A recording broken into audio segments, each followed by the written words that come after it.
Canadians are experiencing increasing loss and damage from extreme climate events.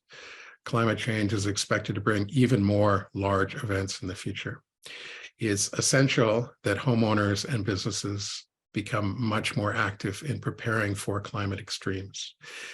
We need a whole of society solution to the threat of climate change and the adverse impacts of climate change. Homeowners and businesses are increasingly aware of the need, are starting the process of learning about what to do, and have started to take action. But we are still early in a process that has enormous potential to have a great positive impact to allow us to be better prepared.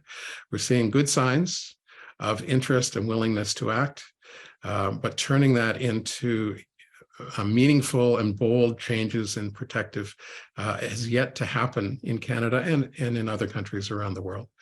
And it is exciting that the interest is there in the private sector. The interest is there also in the public sector to support this. And there is a strong science foundation about what the best practices are. There's a lot of potential here to help homeowners and businesses be better prepared for the climate extremes that are coming.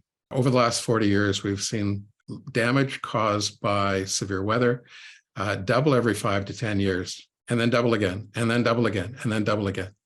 This is now a 40-year established trend. Last year, there was probably $10 billion worth of preventable damage happening to homes and to businesses across Canada because of climate extremes. It is the evidence of a marked increase in losses and the science suggesting it's going to get worse before it gets better that is the most important driver for action. In recent years, we've been experiencing billions of dollars of direct damage from climate extremes to homes, businesses, and public infrastructure.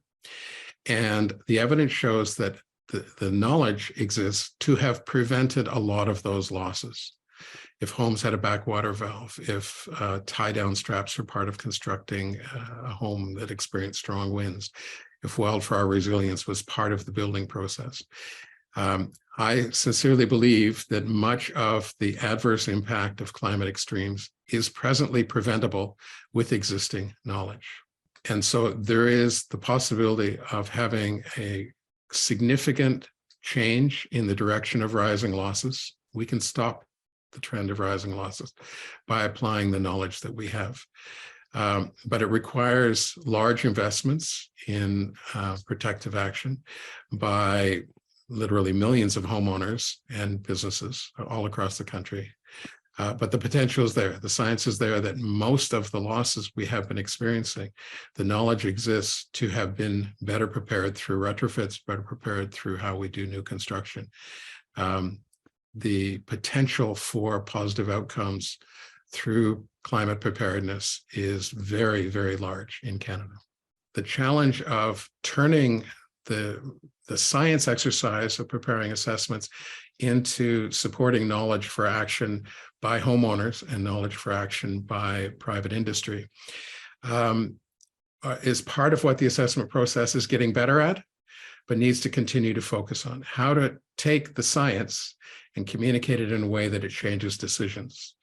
The assessment process is critical going forward. It's the science that allows sustainable action, but the art of turning that into changing behavior is a process that we still need to work on to get better at.